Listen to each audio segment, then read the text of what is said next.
Thanks for tuning in to the HR Uprising podcast. I'm your host, Lucinda. The HR Uprising is focused on helping forward-thinking people professionals deliver real lasting value in their organisations. I'm a chartered psychologist, speaker and trainer, and recently authored the best-selling business book, How to Be a Change Superhero. My day job is founder and CEO of software and training business Actus. This gives me the opportunity to work with other businesses like yours. We are focused on building a better workplace for people wherever they are located, with the help of our performance, learning and talent management software and our training and consultancy services. Every week on the podcast, I will be covering different topics and challenges, joined by relevant experts and real-life people professionals. Thank you so much for tuning in. I really hope you enjoy and get value from this week's episode.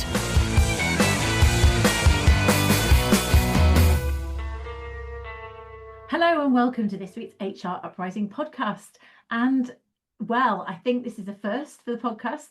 I have got a repeat guest and we think Gary Cookson, we were just talking, weren't we? We think it's the fourth time talking together. So the podcast is obviously into its 7th year.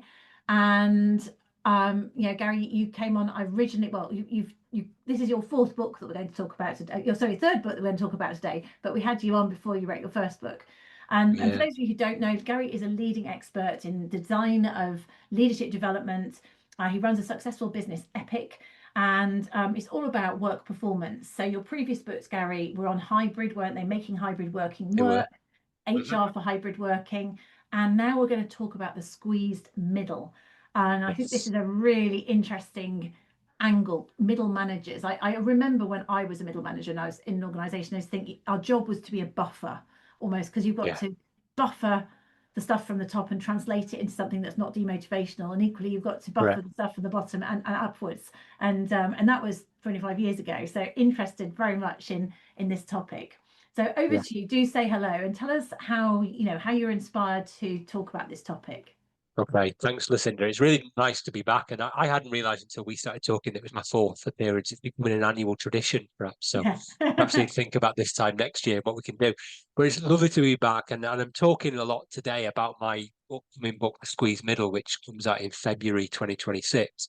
And you rightly say I've wrote books on other topics in the past, and now I've been inspired to write a book about middle managers, and that came from some of the conversations from my other books, because I was realizing when I wrote certainly the 2nd book on hybrid working that the key to making work better is through managers. They can make or break the working relationship, and I thought I need to do a bit more of a deeper dive on that. And it coincided with a publisher contacting me who were about to start a new series of management books, and they said, is there a topic that you can explore here? And I said, well, yeah, funnily enough, there is. It's something that I've been thinking about. So it's born from my other books. I've switched publishers, but it's born from those other books. And it is very much continuing the theme of what is work all about in this day and age. And in particular in this book, what the role of a middle manager is. And we can define what middle management is. And anybody who is a manager is in the middle in an organization.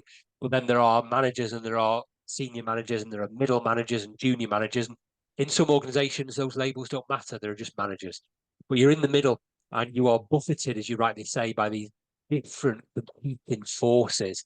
And work has changed around managers. The world of work is very different than it was when you and I entered it. And it's continuing to change apace.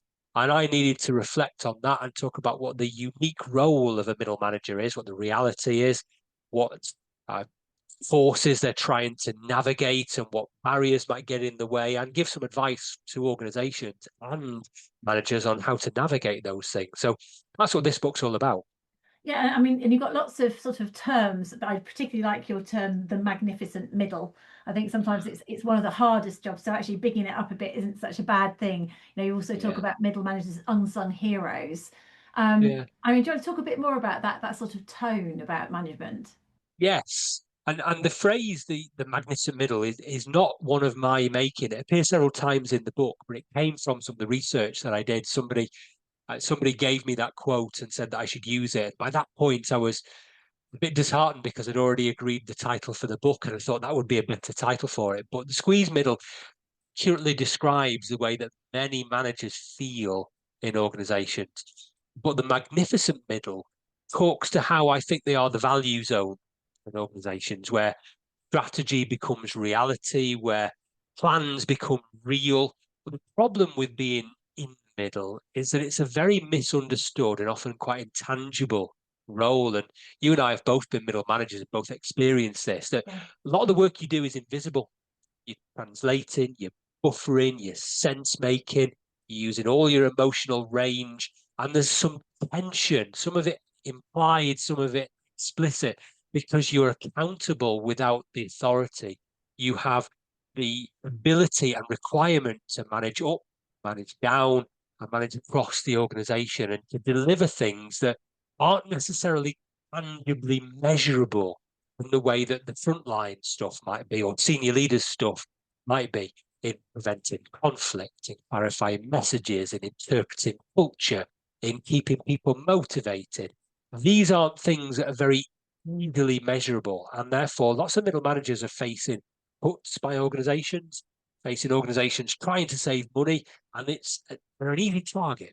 Middle managers, they're an easy target. But I think if you want to know the true value of a middle manager, get rid of them, see what doesn't happen as a result, and see what does when they're not there to stop it Well, happening. yeah, see how Then you much see the their true value. bosses see Yeah, how much their bosses suddenly become less productive or start tearing their hair out. Because correct. Yeah, a lot of what happens, it's, I mean, I'm thinking about middle managers as being sort of team leaders, if you're big enough to have team leaders, and the next level up potentially if you've got a sort of a traditional sort of hierarchical.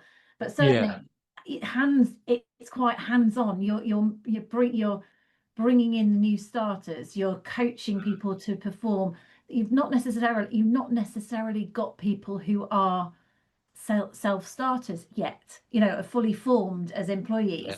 Whereas I think if you're a bit more senior, you've got people who are established in their career and kind of know what they're doing and just need a bit of guidance or direction. Whereas it's kind of got to get your hands dirty, haven't you, as a middle manager? It's quite You hard. have, but it's a double-edged sword, though, I think, Lucinda, because some managers, they want to get their hands dirty and they might spend too much time doing that and go native and forget to let go of some of the things that the team really should be doing. So there's problems with delegation.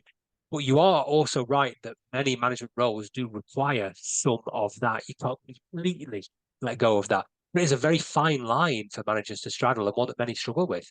And that's possibly the key, isn't it? It is Yeah. quite a dichotomy. Some people, you've got to adapt your style quite dramatically, potentially, for people, some who want you to be hands off and you should just be delegating and just letting them run, and some that actually maybe require a level of micromanagement or spoon feeding. So it's quite diverse. It requires you to be very flexible, as the way I see it. Yeah, it does, and that means that the role itself is quite hard to define.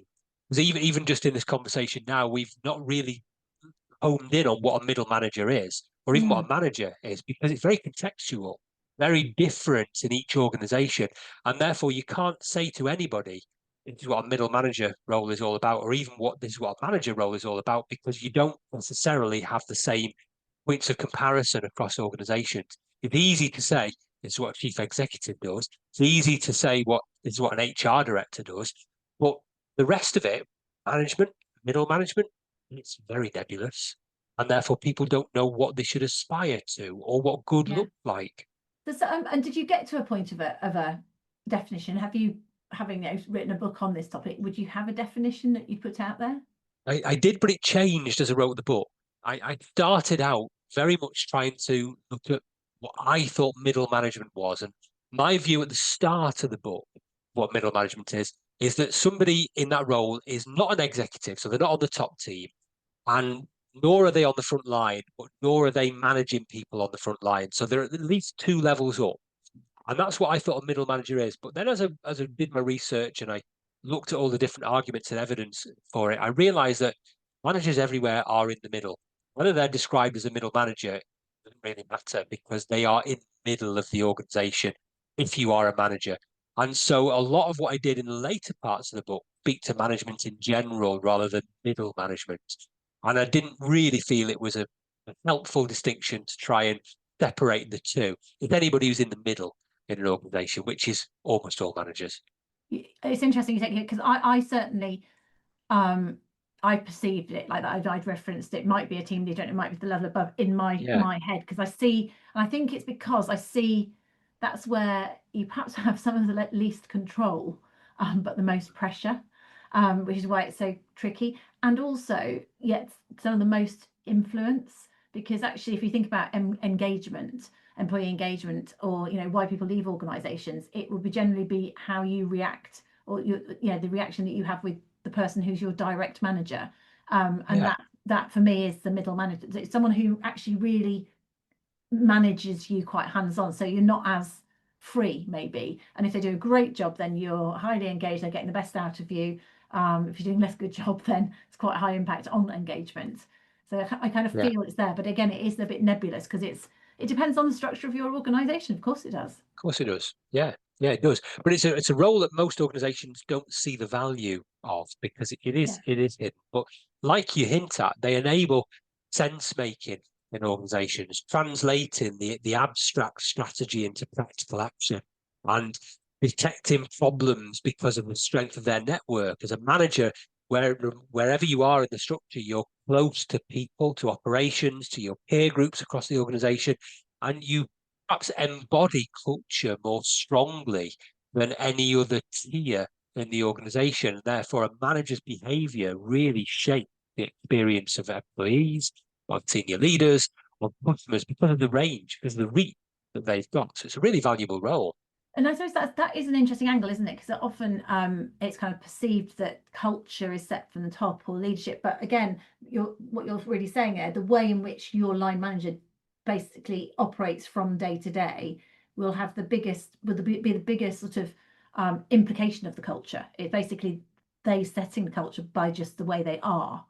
So it's not a case of someone from the top sort of trying to set a culture. Obviously, they are also managing people below them, but it definitely does make a difference the way you could judge the culture by how those middle managers are operating. Of course you can. It's often said that people don't leave organizations, they leave managers. And you and I have spoken to many people who've seen that bear fruit. But you only need to think about two people: the best manager you ever had, the worst manager you ever had, and try and work out how each of those people made you feel, in order to understand the huge impact that a good manager has or a bad manager has on any individual. And therefore, that shapes the entire culture, because the more of those types of people you have, the more impact they have. So it is a hugely valuable role.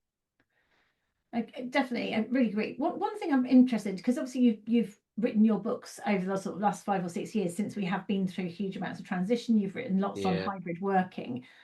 What do you see? And management has been a thing. There's been many books written on management over the last 40, 50 years. You talk about it having undergone a seismic transformation. What do you see as the biggest changes compared to, say, 10, 20 years ago? Well, we could talk about remote working, I guess, here. And that's one of the biggest changes that we can see. And the nature of remote or hybrid working changes what a manager is. It changes the way they gather information, changes what the information is. It's not just sensory data through your eyes and ears, but it's much more digital data, requires a different way of processing that type of stuff. It means managing is different. The decisions you need to make are different.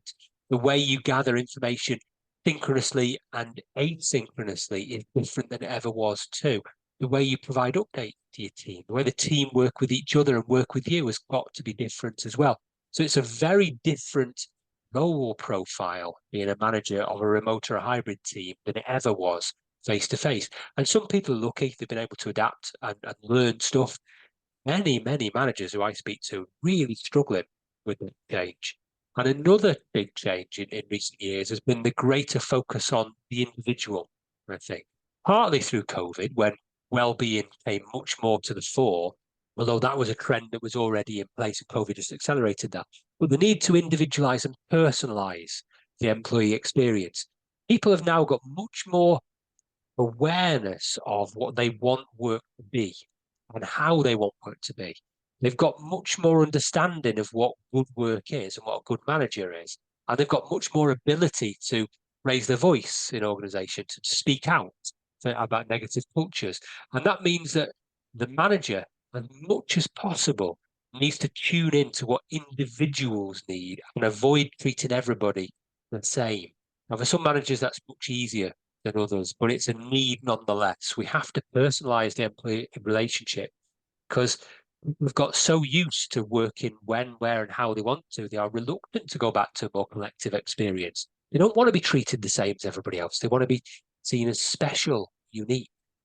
Yes, and that is again a massive challenge, isn't it, in terms of seeing everybody as an individual, not doing the day job, all of those things. It does require people having those interpersonal skills, soft skills, and maybe being less hierarchical or yes, some of the styles of management that we would have seen before. Yeah, it does. And it brings to the fore different skill sets and mindsets for a manager.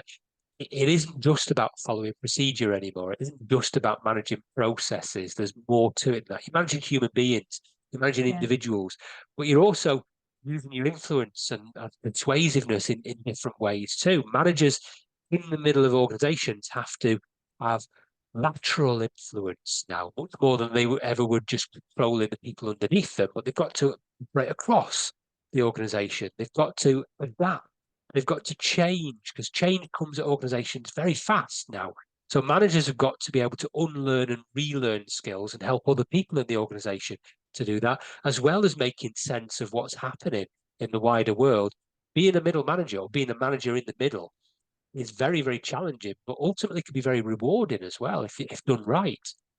Absolutely. It is interesting, that whole point, just staying with that a minute, is I was thinking, because there has been such a massive pace of change when we think of things like AI coming in, and and hybrid and COVID. So the various themes that have been in HR that actually, they're no longer the domain of HR. As a middle manager, you should be supporting people's mental health, their well-being, helping them to work flexibly, keeping them focused, helping them to be in a learning culture and keeping their learning, but adapting to using AI without overusing it. And whereas these are all things that are totally new to you as well, I almost feel like in the old days it felt like the managers were the grown-ups.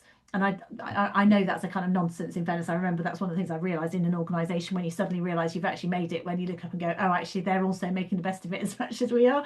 But there's that kind of sense that you've at least been there, seen it. But actually we're all learning, trying to learn as fast as we can, and maybe longer in the tooth of these people who are digital natives. So it's a different sort of energy. Things have flipped a bit potentially too, which is another challenge in terms of that.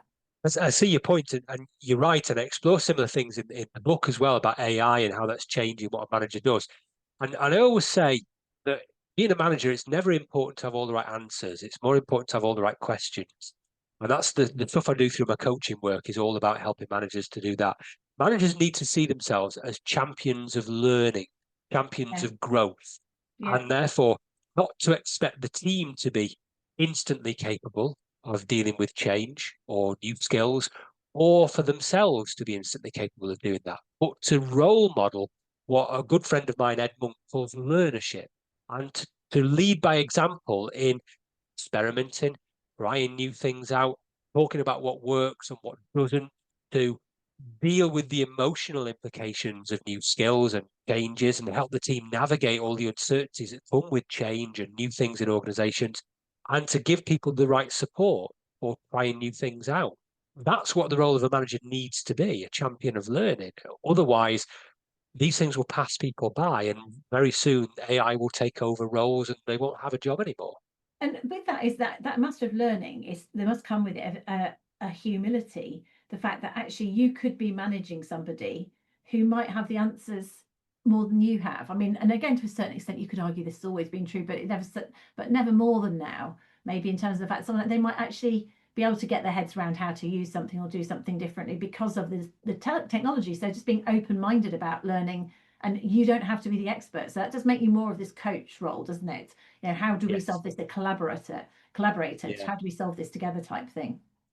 Yeah, and a good example of that comes from new generations entering the workplace who've got a very different experience growing up than, say, you and I might have had. I often talk about my 24-year-old son in his first proper job, and he's grown up in a world where everything's in the palm of his hand through a smartphone. And that includes communicating with family, including me. That includes communicating with his friends. It includes sharing what he's up to on social media. It includes gaming, building online communities and planning out projects in online gaming and building whole worlds and things like Minecraft. And he's done that in the palm of his hand. And then he goes into a workplace and they say to him, sit at that desk, use this laptop, use email, and learn by watching somebody. He's never done any of that. School wasn't like that. The last few years of his compulsory education were dominated by enforced remote working, remote learning, and he's used to getting things delivered to his own house, from food to taxis to Amazon deliveries, and he expects work to be one of those things delivered to his house.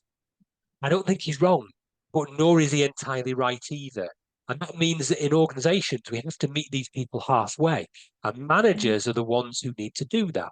As a manager, if we have a closed mind and really think that we are the only people who know how things work in this organization, we're only headed in one direction and it's the wrong one.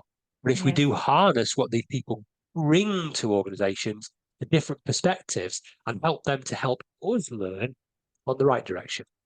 For sure. I mean, that whole thing also about thinking about having everything in one place.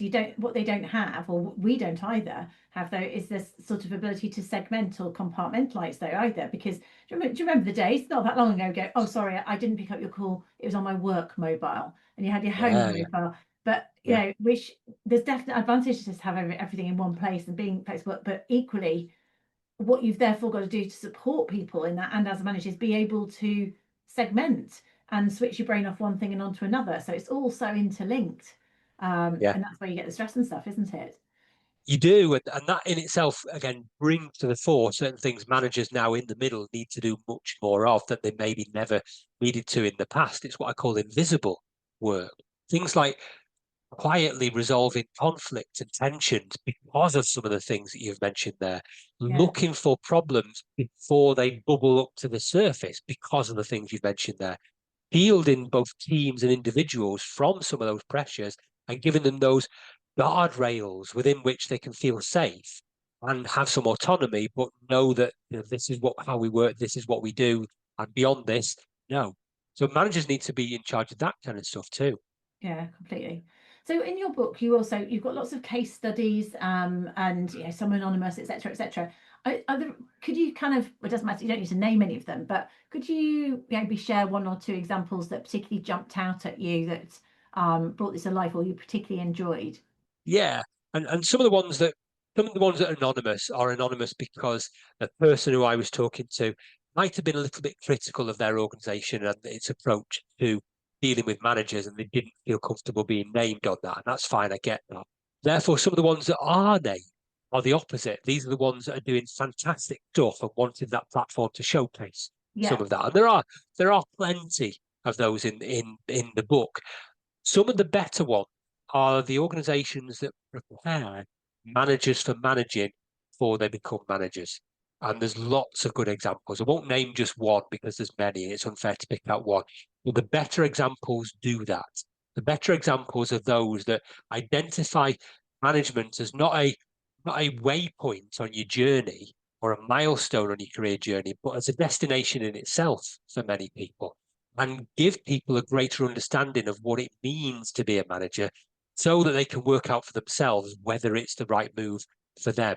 And therefore, it's not a default approach that you become a manager by being good at the job underneath without having any understanding of what management is, but you are fully prepared before the possibility even arises. And the better case studies in the book speak to that. That's preparation.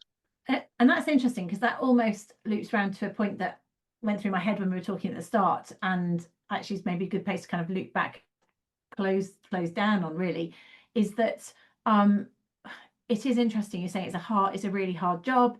You're saying the ones that are doing it well, they're preparing managers. So what that means is they are investing in them, they're training them, they're giving them the skills and the confidence to do it.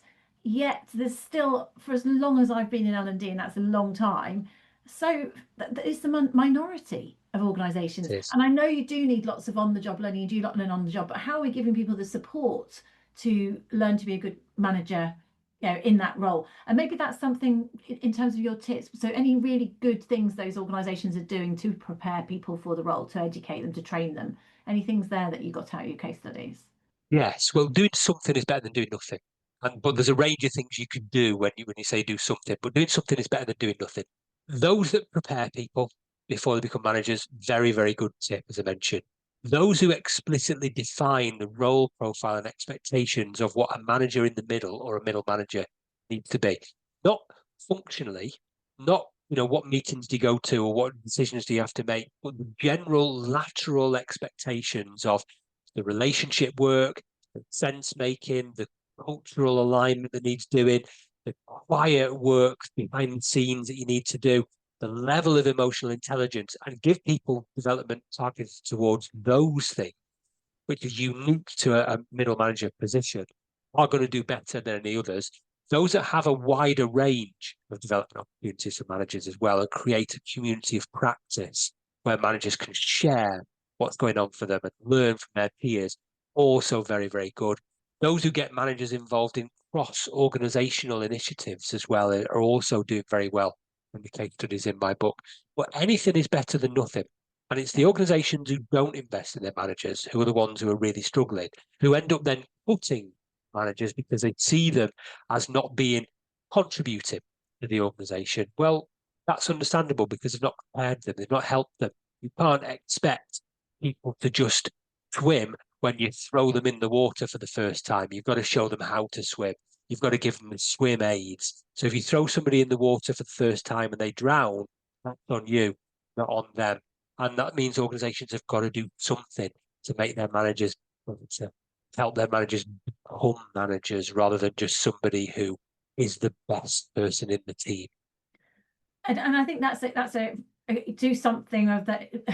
Do something. Start somewhere. Have a plan. Yeah. But the thing is, invest in them to support them. Don't ignore it. It's really key. Great. I mean, love to have a catch up there, Gary. Your book's out February 2026. Do you have a date? Yes, last week of February. Amazing. Well, wish you lots of success with that book, as with all of the others. We have your details and we'll put them on the show notes, but just in case anybody hasn't heard any of the previous ones, and do go back if you want to go and listen to the previous podcasts that we've done with Gary. You'll be able to find them all on hruprising.com. But if people want to reach out to you, you're on lots of social media platforms, aren't you, Gary? Any particular one that you'd want to share here? The easiest one to track me down on is probably now LinkedIn, and you can find me at Gary Cookson. Marvellous. Well, thank you so much for joining me on the HR Uprising podcast, and we'll book in again for this time next year, shall we? Good stuff. Thank you. All right. Thank you. I really hope you found this week's episode useful and enjoyable. If you did, perhaps you could recommend us to a friend or colleague, or give us a review on your platform of choice. It really helps new listeners to find us. Now you can access links to any of the information mentioned in this show via the website www.hruprising.com. Further free resources are also available at www.actus.co.uk. There you can also find out more about our software and training solutions. Finally, why not join our LinkedIn group, the HR Uprising, to share ideas and collaborate with other like-minded people professionals. Thank you for listening to the HR Uprising podcast.